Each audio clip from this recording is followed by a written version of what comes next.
Hello, ladies and gentlemen, and welcome to Tamara's Take of the Sage Saga, a production of Poarch Project. My name is Tamara Poarch. This is my first podcast episode, and I am thrilled to invite all of you into my world for just a few minutes a day. Sage Saga is geared toward a discussion on the chronic illness lupus and fibromyalgia and all the ups and downs with it.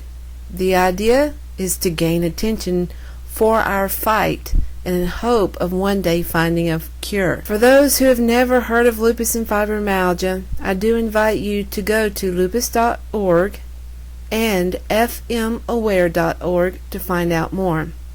Now keep in mind that I am not a doctor. My qualifications are limited to my experience, but I am an alpha fighter for the cause. I was diagnosed with SLE in 1987, where I almost lost my life. Currently, my body is broken down by the illness, and despite the complications, I will continue to fight. I was diagnosed with fibromyalgia in 2007. To give you a quick mental picture of what lupus and fibromyalgia does to my body, lupus breaks down my organs and systems by attacking it as if my system is a foreign to my body. My visual is that I am an alien in human form, but my body is trying to reject the body I am in. Now, I'm not an alien, but at times I do feel like a zombie. FM is a brain issue dealing with pain. There are pressure points all over my body that, if touched, can cause great pain. Although much needed, hugs can hurt. In both illnesses, there is extreme fatigue. This mainly means that there are times that no matter how much sleep we get, it is not enough. I call this the sleeping beauty syndrome. We can sleep hours or even days and still feel like we never have been asleep. Then there are times when no matter how tired we are, we can't sleep. These usually happen during flares and can cause great stress on our system or cause us not to be able to recover from an illness as fast as most people can. There's also brain fog, my personal favorite, mainly a bit like dementia in some cases. It can be as simple as forgetting what we had just said, where we currently are, to complete memory loss. This also affects how we are able to talk and even can cause stuttering. It happens when we are stressed, tired, or during a flare. The sad thing is, on the outside we do not look sick. In fact, we can downright look outstanding, me personally, because I know I'm quite gorgeous myself. This is until the final stage of the illness. The old saying, never judge a book by its cover, goes well with our fight. We should be thankful that with all the illnesses out there, that we can still look good despite how we feel. It can be a problem because it leads to people not believing that we're sick in the first place. So now that you have an idea of what it is that we are fighting against, the main thing that all of us need while trying to make it day to day is support. Support is very rare. Now, I don't mean financial support, although it would be very helpful because the medical bills that we have to undertake makes our day-to-day living costs very difficult. Not to mention that we cannot get, in some cases, those that really need it can't get disability like we want. And in a lot of other cases, we cannot hold a job more than a few weeks, a few months. And if we make it a whole year, then we're doing better than most. Then there's also the support from financial support from other people dealing with our medical insurance, where we get denied because of pre-existing condition. We never know with lupus what organ is going to be attacked next, or if we're going to live the next day, or how much we're going to actually suffer. Fibromyalgia is harder to prove and harder to get help with because mainly, even though you're in pain every day, and this pain can lead to depression, not to mention with other issues, the support we need for these illnesses just isn't there. There are so many support groups out there, especially on Facebook, that are out there sharing these stories and helping each other out, such as the one that I have, the page called The Unknown Battle, Wolf Apple Pack. Then there's Love Strong and Living with Lupus, Living Life, and then a few fibromyalgia. If I was you, I'd suggest to go find these support groups, join them, and also not just join one, join quite a few, because each have their own unique way of helping support each other through their illness. Now, the support that I really need us to talk about is the support that we get or do not get from family and friends. The hardest thing about support is trying to convince others that even though we do not look sick, we are sick. And we have our good days, and then we have our really bad days. And that we have limitations.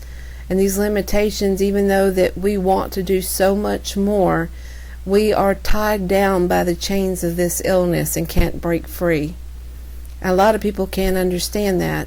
They're much able and willing to close their eyes to such that they can't see, and dismiss it quickly because it means that they don't have to care. If it's not visual and not seen, and in their eyes, if there's no real proof of it based on what they visually see, then they don't have to care. They don't have to put out that extra effort to give you that support. And then there are some that are just not educated, and you can provide them with as much information you can, but it's really going to be up to them to go and research that illness and show the unconditional support that a family and friend are supposed to. It doesn't matter how hard you try, until they decide in their heart that they're going to do this, nothing's going to change. My best advice to them is just tell them that you love them, but you're not going to spend your days stressing of what they do and don't believe, and you've got to do what's best for you and your family, and definitely your health. Depression is the most dangerous part of our illness, and allowing us to slip into depression based on all that we go through, and then adding the lack of support on top of that, can lead us to do things that we don't need to do. And if you ever get to that point, always seek help. Never let it go.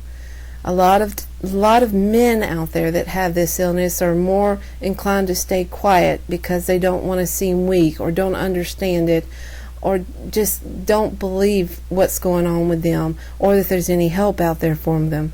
They will be the most sensitive ones to depression and giving up. You're not alone.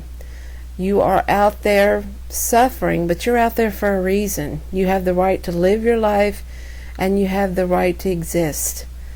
Everybody's going to be in pain, and each person is affected by their illness differently. But no matter what the differences are, we suffer from the same illness, and coming together and sharing each other's experiences and becoming each other's support is the one thing that we need to remember. Now, we do love our family, and we want our family to support us unconditionally, and we want them to open their eyes and their hearts to what we are going through.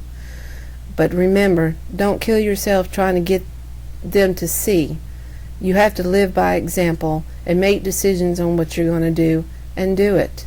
And if they want to fall into place, then they'll fall into place. If they want to know, they'll ask. But don't let them bring you down, no matter who they are. But also keep in mind, your spouse is going to be your biggest supporter. And for those of you that don't have a significant other yet, it will come. It took me probably 18 years to find the perfect one for me. And he also has a chronic illness, so we can understand what we're going through together.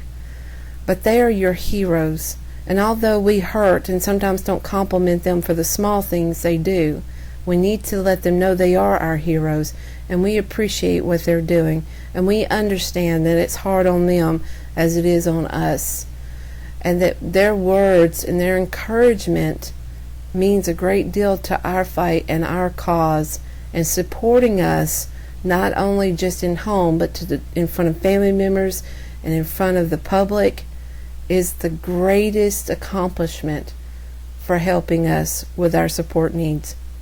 Then there's job support. I have yet to know a job that will support you if they know you have an illness. That does not mean that you don't have to be your own support at your work. Same with family, same with anybody else that doesn't understand. When it comes time to celebrate Awareness Month, be proud and celebrate it. Let people know that, hey, I suffer from this illness, but I'm not going to let it defeat me. If you do your work and you do it well, then there's no reason why that they should treat you any different. Now, there's also laws out there to protect you when you're working. I would go to the federal government websites and find out what those laws are, the EEOC, and other situations like that. But keep in mind, if you're in an at-will state, they have the right to terminate you for any reason or any cause. And if they have under 5 employees, then they're even more protected. And I've been dealt that card several times trying to fight for our cause, where employers want to terminate you just because they're afraid you're too much of a risk for their business, even if you were top at your game. My suggestion to you is keep a daily journal of everything you do at work, everything that is said, all emails, and everything that involves you, your production, or even comments about your illness. But jobs out there do exist that do support you. And you should always be proud that you're a survivor. Never be ashamed that you have an illness.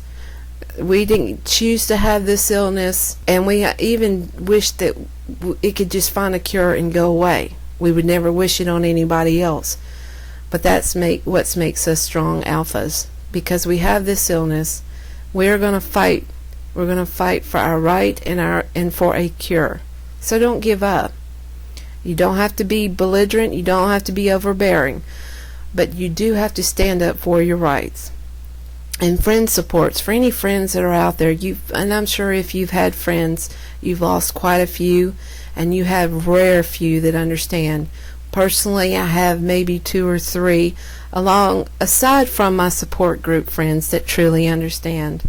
I don't go out much, and I don't go party much, and I don't go to events much. But that doesn't stop me from just being out there. I do it in my own way.